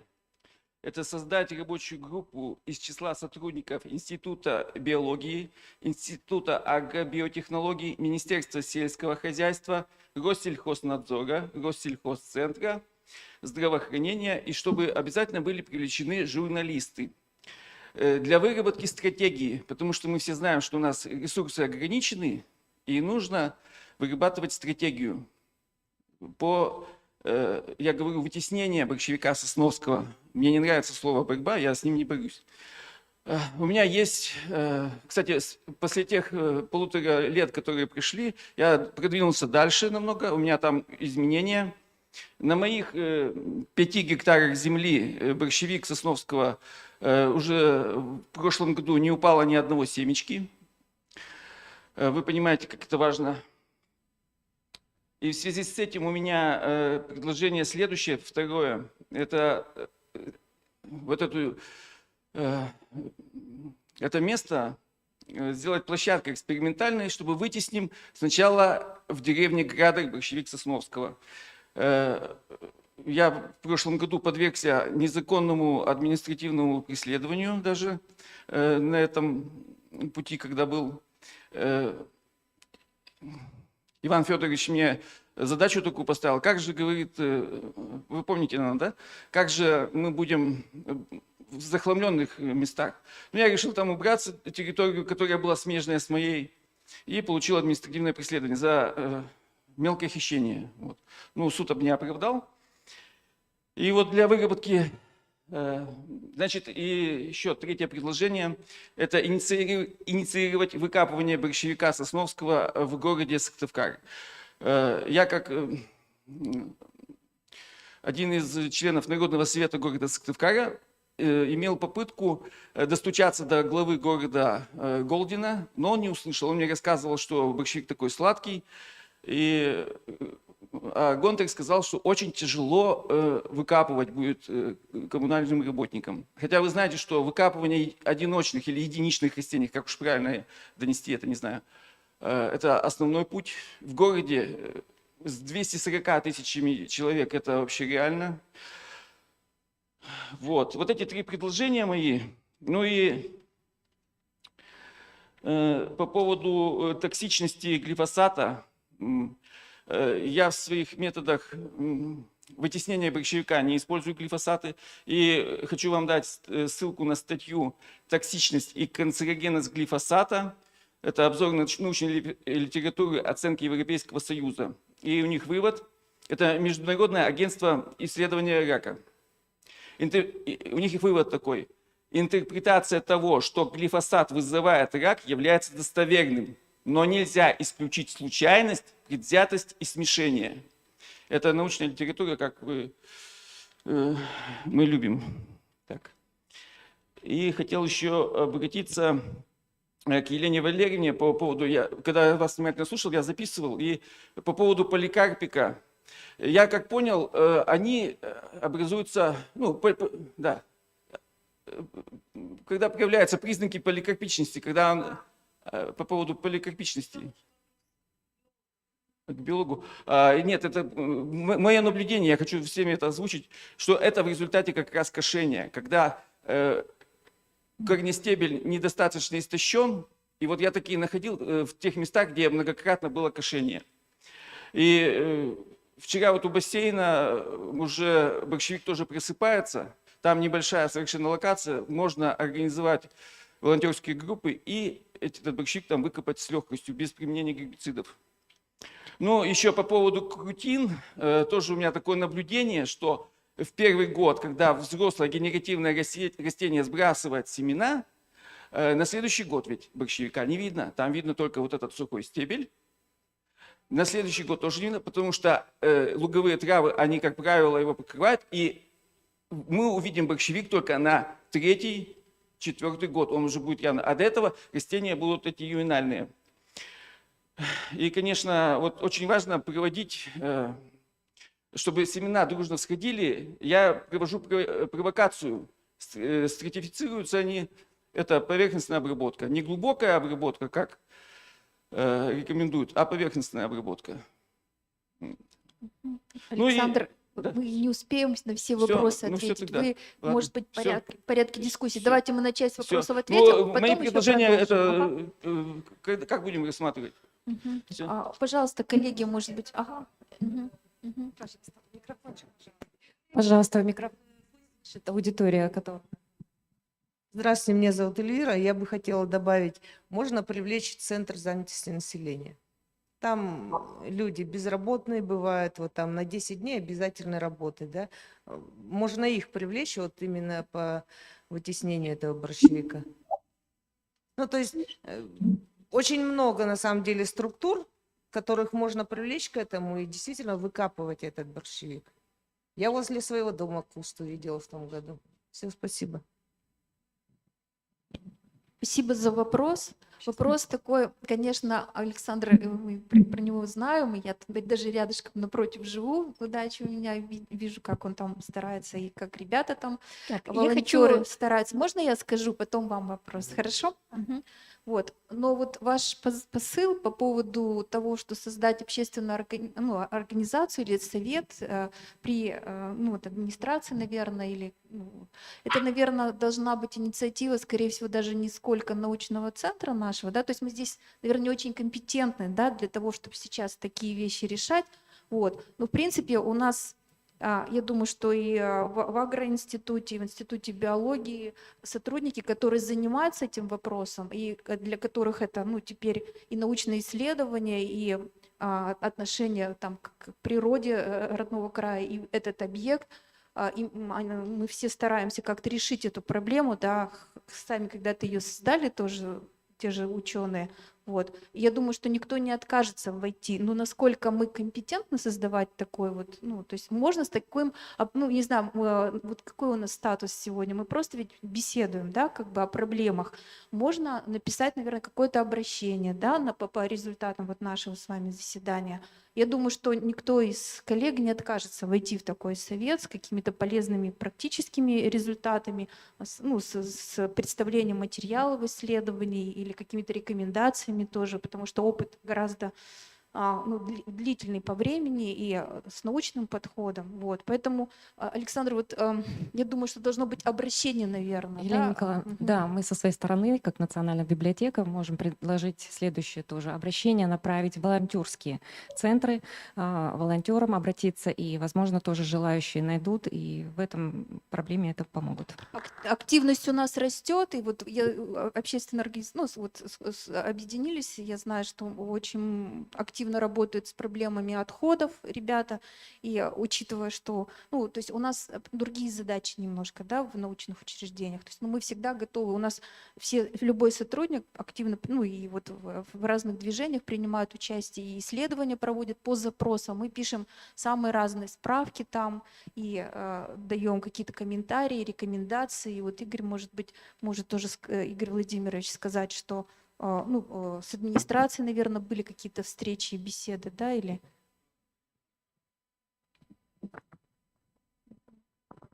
Если очень кратко, я могу сказать, что в Республике Коми штаб есть, в городе Сыктывкаре точно, ну, штаб по ликвидации нежелательных зарослей. Ну, там как-то он официально называется. Представители Института биологии входят в этот штаб. Насколько он эффективно работает, мне сложно сказать. То есть как бы я не административное лицо, и какие качественные решения принимает, для меня тоже, ну, не очень понятно. Но такие организации есть. Вот де-факто. Насколько они хорошо работают, да, и, ну, то есть, если есть запрос, есть ответ, вот так. А по поводу поликарпиков, ну, может быть, вы ответите по биологии борщевика? Я могу, вопрос если кратко сказать, что... Игорь Владимирович, я в этом в оперативном штабе, я там по борьбе с борщевиком я состоял полгода. Он абсолютно спящий, поверьте мне. Я от него удалился. Там, кроме обсуждения суммы, на которые выделены на это мероприятие, там от 3 до 150 тысяч ну, по районам, там ничего, стратегии там нету, поверьте мне. Я предлагаю, вы все-таки организации, как институт, вы же можете на администрацию выйти, потому что мы как простые граждане ходили, ну, нас игнорируют, разговаривают, нас не слышат даже, когда на личную встречу вот к Голдину ходили, ну, к сожалению. А если вы, скажем, как организация, и не одна, да, вот Александр просит кого еще привлечь с инициативой на администрацию, ну, надеемся, может, так нас услышат. Опять же, быстрее поддержит общественную инициативу, наверное, чем Ну, к сожалению, не административную, слышат. да, Вот не мы, знаю. например, Ну, тоже со своей сколько стороны напишем компетентных. заявление, там, что вот предлагаем то-то, то-то. А вы как ну, институт, организация, вы скажете, вот поступило такое предложение. То есть вы со своей инициативой, мы параллельно будем. И вот кого еще, Александр, какие структуры предлагает привлечь? И, может быть, со всех сторон, может, услышат нас? Возможно, такой... Я не отказываюсь от такого способа.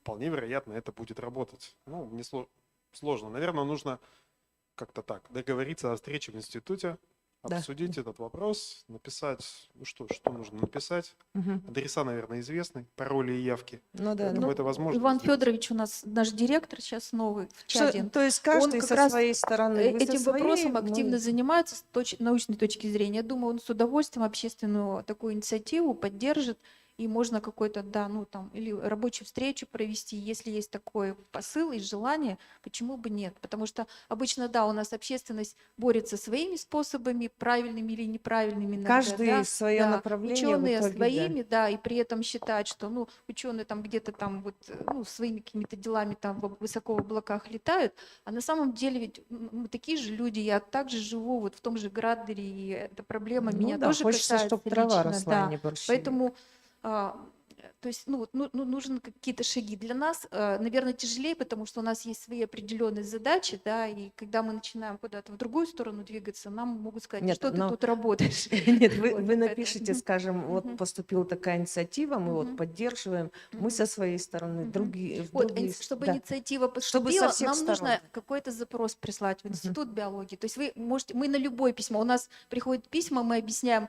почему грибы черные выросли в июне, понятно. и мы официально пишем ответ на такие даже запросы. Я регулярно это делаю. Там, или вот у меня там завелась какая-то букашка в книгах, вот что мне делать? Приходит письмо, я официально пишу ответ, мы определяем, что это за букашка, смотрим там и так далее. То есть точно так же можно от вот общественной организации официальный запрос прислать, и мы готовы всегда сотрудничать и помогать, и Мгм. участвовать, если, ну, есть такая возможность. То есть хорошая инициатива, нужно ее поддержать, но для этого нужны шаги, да, вот ну, то есть не просто давайте, а письмо там какое-то, да, конкретно, потому что мы бюджетная организация, ну, как бы организация. Ну да, да. Пришел запрос, мы на него отвечаем.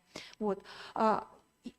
Ну, что-то по биологии еще, Александра, я думаю, что, может быть, в частном порядке, да, можно пообщаться, да, чтобы время не тратить. Пожалуйста, еще вопросы. Ага.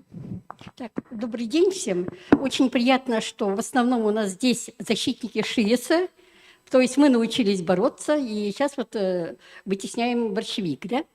Я хотела бы вот на что обратить внимание, что вот сейчас, когда он только выходит, этот борщевик, я, например, выпала бы как морковку. Легко, даже без перчаток, без ничего, никаких проблем не было, очень легко выдергивается, как морковка.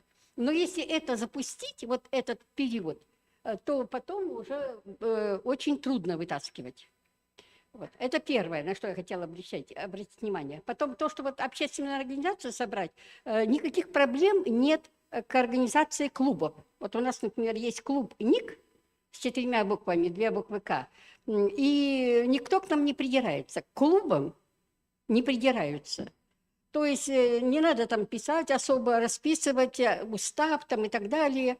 Вот поэтому можно создать клуб для вытеснения борщевика.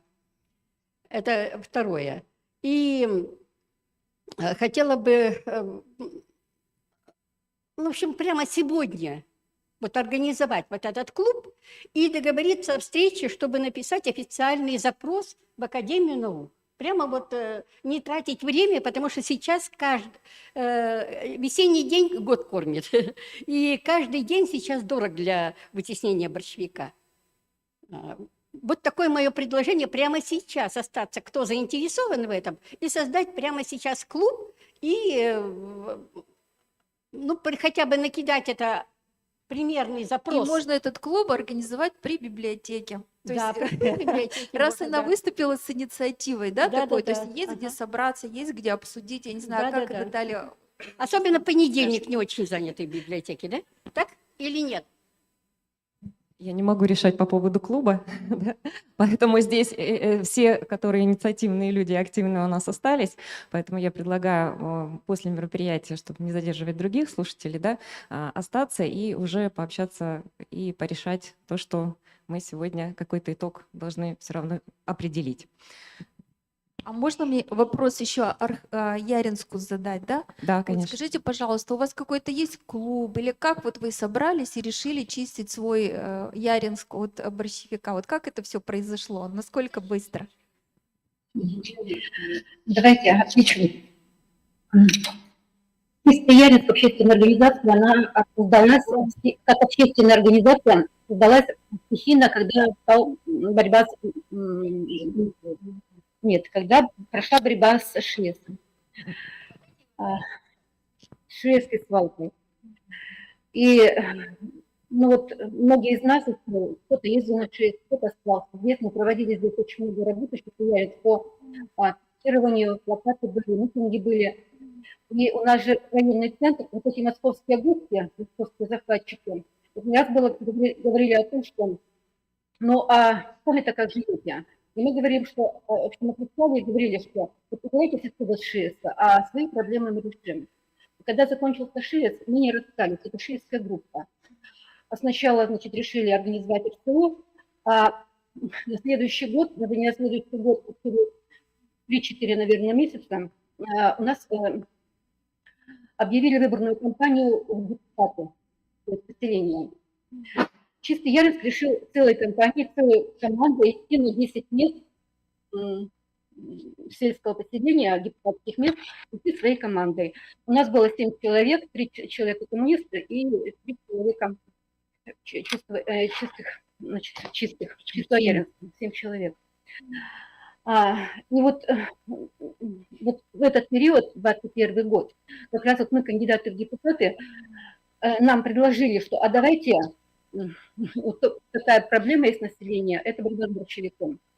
Вот на таком драйве, что ли, мы объединились в 2021 году, вот с кандидатом, поддержала вся организация, нас около 30 человек.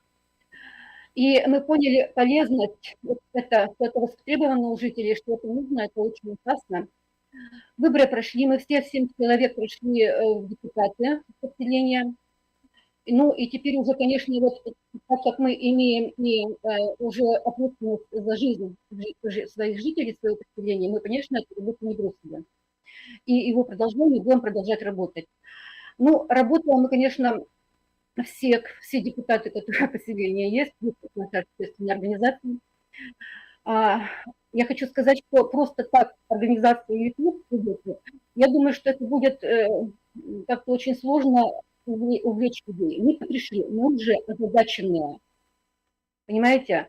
Поэтому какая-то есть своя уже устремленность как депутатов и как общественной организации, которая работает именно на своей территории. Ага. У нас есть уже опыт борьбы на ШИЭСе и работа двухлетняя сейчас здесь.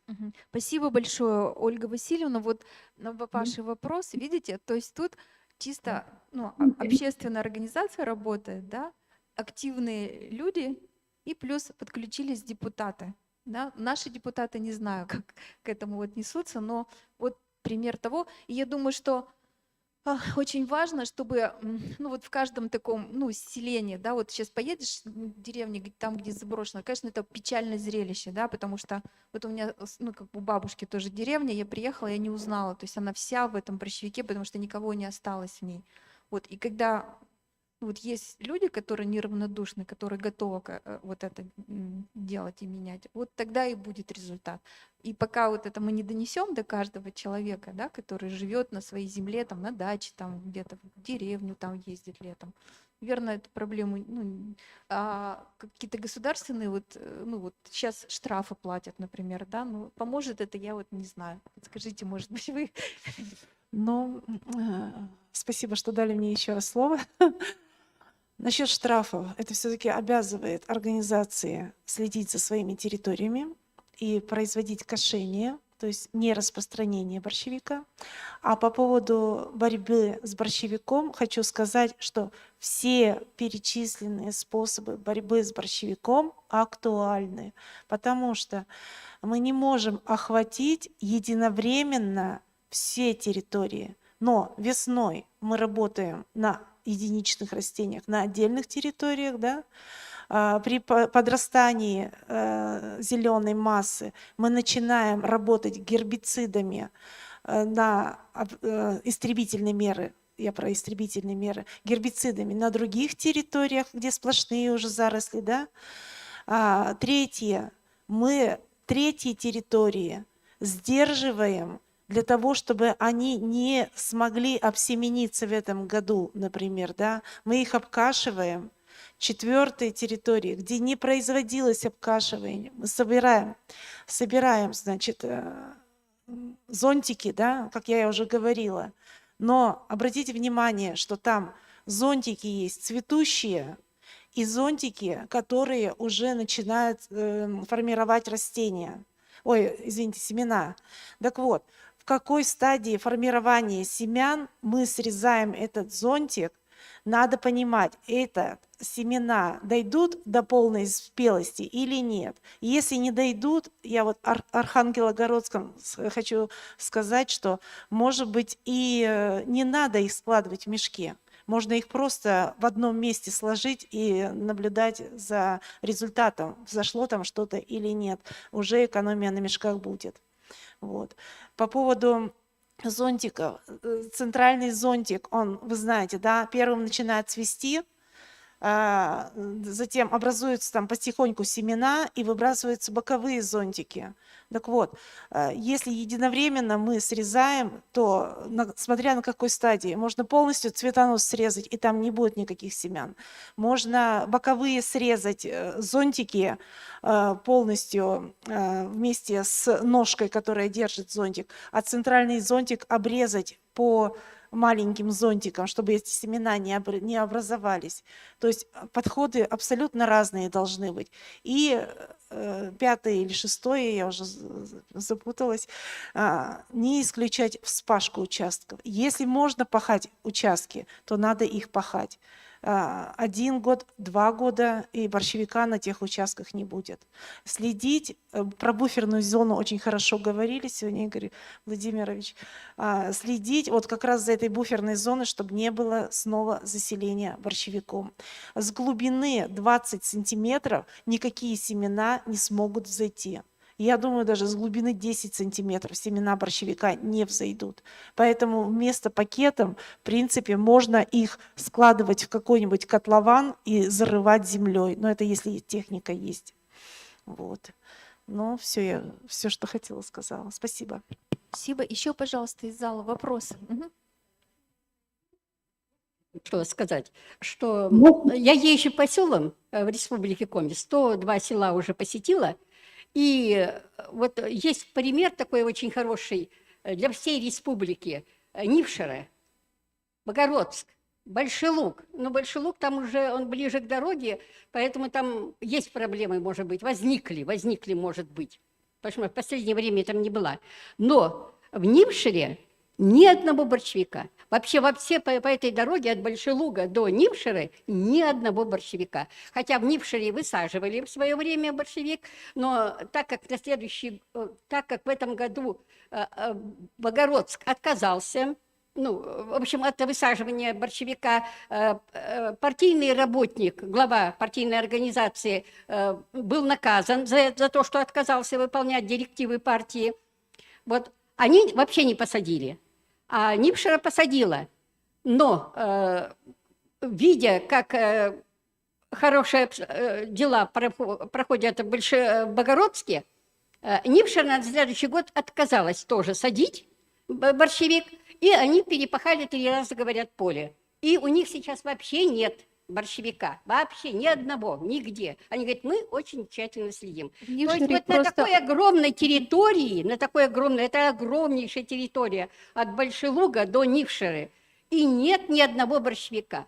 И даже, может быть, заводятся машинами, но они как-то вот не получают. Вот это как раз пример того, когда люди заботятся о своем земле, да, то есть Нившера там довольно хороший совхоз еще работает, да. Они занимаются аграрным хозяйством, то есть там, где запущены сельхозугодия, там, где нет вспашки, там, где нет ухода за сельхозугодиями, там, и вот мы видим, то есть это результат все-таки нашей бесхозяйственности, да, то есть вот беда в том, что разрушаются поселки, совхозы, людей там нет, и земли остаются без присмотра. То есть вот то, что вы приводите пример, это пример того, как надо заботиться о своем доме. Да? Ну, Каркирос-то вот какое большое село, сколько там жителей? Можно сказать, дополнить вашу там информацию? Каркирос зарос борщевиком везде, буквально везде. Ну и рядом там Пезмак, там Усть-Локчем и так далее, заросли. Хотя это можно было все уже за 2-3 года все сделать. Сейчас уже сложно, но я хочу дополнить эту информацию. Дело в том, что я работала в Большой Луге главным агрономом, и ситуацию знаю, какая там была. Работала с Поповым Анатолием Егоровичем. Он был директором этого совхоза. Раньше он был объединен с Богородском, но в дальнейшем, когда я уже работала, это был совхоз Большелугский. Так вот, там почему нету борщевика? Видимо, в Большой Луг когда-то завезли этот борщевик, потому что он рос ровно около конторы и больше нигде. И, соответственно, Богородский и Нившера, они свободны от борщевика. Сколько не пытались насадить этот борщевик, директора, председатели колхозов, директора совхозов там яростно открещивались от этого борщевика. И поэтому около конторы тот, который растет борщевик, ежегодно его обкашивали. Но я там жила 90-е, по 2000 год, да, вот борщевик там сохранялся. Я сейчас давно не была, надо спросить, растет он там до сих пор или нет. Если растет, пусть примут бы меры для того, чтобы его полностью уничтожить. И тогда весь вишерский куст, который вот это поворот после Старожевска в ту сторону, да, он был бы свободным от борщевика. Старожевск уже весь в борщевике. Но там есть 20 километров с лишним до первого населенного пункта, 21, по-моему, да. Вот, который, вот эта пространственная изоляция, она хорошо сдерживает этот борщевик. Спасибо. Еще, пожалуйста, может, по биологии борщевика есть вопросы?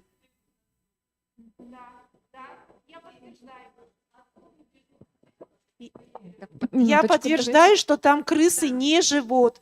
И даже сено, которое покупали в наших совхозах, они перевозили в другие сельскохозяйственные предприятия. Туда, куда складировали это сено, крысы шли в рассыпную, как с тонущего корабля. Я не знаю причину этого, честно говоря, я не знаю, но или землю тоже пытались перевести, тоже крысы бежали, и растительность, которая там растет, не любят крысы, да. Некоторое время будет помогать. Но сегодня про борщевик. Хорошо бы борщевик бы так бежал. Ну, не растет же там тоже может быть неспроста, да, может какие-то определенные свойства почвы. Я свяжусь с знакомыми, друзьями оттуда, с Большой Луга, и спрошу, растет у них там в этом месте борщевик или уже уничтожили? Интересно. Надо его уничтожать, надо. Надо. При въезде, да? Вот видите, уже при въезде. При мне был только около конторы. Все. Так, ну что, коллеги, у нас пришло время, мы даже перебрали немножко с вами с обсуждением. Я думаю, что презентации будут, наверное, на сайте библиотеки, да, то есть те рекомендации, которые нам Елена Валерьевна, с вашего позволения, Игорь если вы Владимирович, позволите, не мы можем против, да, опубликовать, да? можно будет. То есть это для тех, кто был на заседании, или тем, кому будет интересна эта тема в дальнейшем. То есть, если Хорошо. можно, попросим разместить тогда эту информацию. Хорошо, договорились. Спасибо вам большое, что вы послушали, поговорили. Я думаю, что проблема серьезная, ее нужно решать, и потихоньку каждый из нас, может быть, кто как может, кто как умеет, будет в этом участвовать. И, проблема действительно серьезная, и когда-нибудь, надеюсь, с помощью ученых, с помощью общественных организаций, без этого никак, без участия каждого человека, вот решить эту проблему, наверное, не получится. Поэтому Да. спасибо библиотеке за то, что подняли такой вопрос сложный. Я, в свою Дали очередь, нам хочу сказать повыступать. спасибо экспертам, которые к нам сегодня пришли, уделили нам время. Это для нас очень ценно, потому что Спасибо. время у нас сейчас ресурс, которого не Спас- хватает постоянно. Вот. Спасибо архангелогородцам за их Это, яркий пример. это Яринск, Архангельская область, Ленинский район, поэтому вот это наши соседи прямые, поэтому мы позвали, пригласили для того, чтобы они как раз и поделились своим опытом, потому что мы очень близки друг к другу. Вот. Спасибо вам, коллеги, большое, что вы тоже уделили внимание нам и пришли, рассказали о своем замечательном проекте. Я думаю, что есть люди, которые вдохновятся и тоже последуют вашим действиям, вашим шагам, и тоже также будут делать такое же дело хорошее. Вот. И хорошо, давайте. Я знаю, что в Ленском районе с РСО нет проблем, потому что я видела несколько раз под навесами, там раздельно и металл, и пластик, и стекло, и так далее. То есть вы можете быть инициаторами большой работы за РСО, чтобы не было у нас полигонов и мусорных свалок. Вот вы тоже можете проявить свою инициативу в этом направлении, потому что у вас уже все готово. Так мы это и делаем. Ну все, завершаем. Всем до новых встреч. Все, до свидания. До свидания, спасибо.